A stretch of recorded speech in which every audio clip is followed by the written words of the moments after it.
Bonjour. Donc on va laisser un petit peu de côté toutes les histoires d'alimentation. Je voudrais revenir sur l'état d'esprit, le mental et, et la résilience qui est vraiment une forme d'état d'esprit qui peut vraiment vous aider dans le cadre de cette remise en santé, dans le cadre des acouphènes. Alors, pour bien mettre au clair ce que c'est que la résilience, on va d'abord parler des faiblesses, des forces et de la résilience. Alors, une faiblesse, c'est par exemple, on va avoir des personnes qui vont être plus sensibles au froid que d'autres. Donc, ça va être une faiblesse. Ou une faiblesse, ça va être un comportement qu'on va avoir tendance à adopter qui nous fait mal à nous-mêmes et qui peut faire mal aux autres, comme par exemple la colère. Voilà. La faiblesse peut se décliner sous tout un ensemble de choses. Ça peut être aussi le fait, sous une pression, de céder.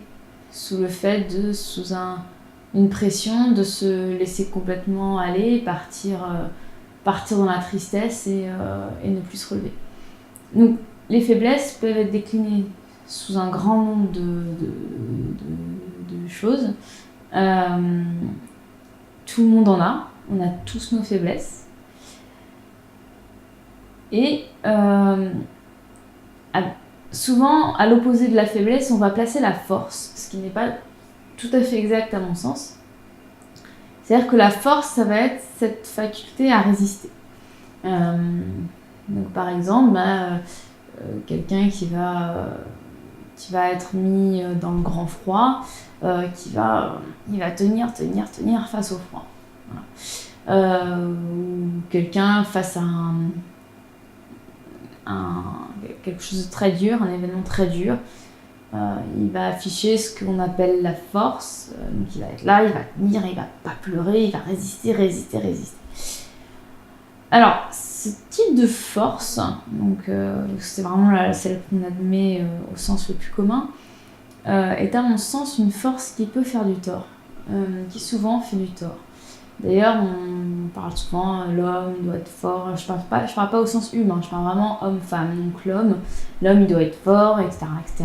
Résultat, on s'est retrouvé avec des générations d'hommes qui ne montraient pas leurs sentiments, des générations d'hommes qui étaient incapables de dire je t'aime à leurs enfants ou même à leurs femmes. Et puis des hommes qui étaient censés rester toujours forts face à tout dans la vie. En fait, ça a fait vraiment des gros dommages. Et pour parler énormément avec mes amis ou d'autres hommes, ça fait partie des dommages que la société a fait sur l'homme, une des pressions que la société a mis sur l'homme. L'homme doit être fort, la femme doit être belle. Voilà, les pressions sur chacun des deux pôles qui sont assez terribles.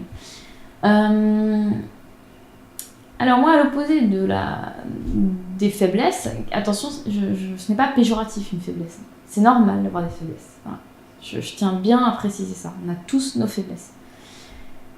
Et nos faiblesses, il faut les embrasser, il faut les accueillir. Elles sont là aussi pour avancer.